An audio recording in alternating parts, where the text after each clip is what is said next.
อยู่ดีกินดีไม่มีขาดเคืองโดยเฉพาะชาวเกษตรกรพระองค์เอื้ออาทรในทุกเรื่องโครงการเศรษฐกิจพอเพียงชื่อดังเรื่องกองโลกโลกาล่อเลี้ยงชีวาชาประชาสุขีองค์สมเด็จพระมหาราชาสมเด็จพระมหาราชาเป็นนักพัฒนาผู้ยิ่งใหญ่อีหลีโครงการน้ำเพื่อชีวิตชาวเกษตรเรามีน้ำใช้ถูกเมื่อการบำบัดน้ำเสียก็ทำถูกวิธีท่านพองทรงมีความบ่เบื่ออาท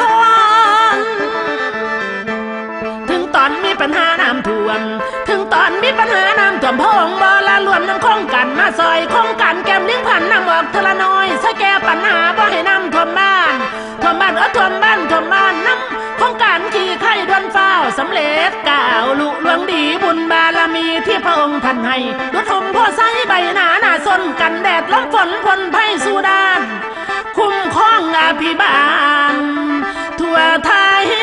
เด้อ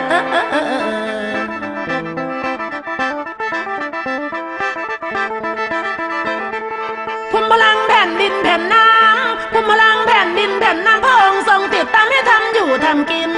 พัฒนาแหล่งน้ำแหล่งดินให้ทำอยู่ทำกินทั่วถึงทนนาทรัพยากรธรรมชาติทั้งหลายโครงการมากมายช่วยชาวประชา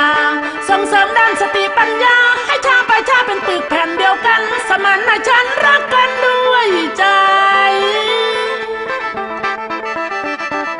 คนยุคใหม่ก็เรื่องใหญ่สำคัญยุคใหม่ก็เรื่องใหญ่สำคัญคนละเรื่องเดียวกันมาสร้างสรรค์กลมเกลียวรวมเป็นน้ำหนึ่งใจเดียวสร้างหนทางเที่ยวร่วมกันดีแน่ฟังคำพ่อแม่อย่าเดินแม่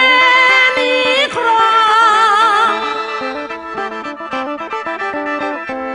หักกะละฉันพี่และน้องหักกะละฉันพี่และน้องบางดังสามัคคีดีเด่นเมืองไทยเฮาเป็นทินสงบราบรื่นยืนบนพื้นฐานความพอดีรอเลี้ยงเศรษฐกิจพอเพียงสิ่งประเสริฐเลิศล้ำนำพาเมืองบ้านให้อยู่ดีครบ60 ปีแต่ของราชผ่านพ้น80พระชนมพรรษาปีนี้ขอพระองค์ทรงมีความสุขสดใสผ่านพ้น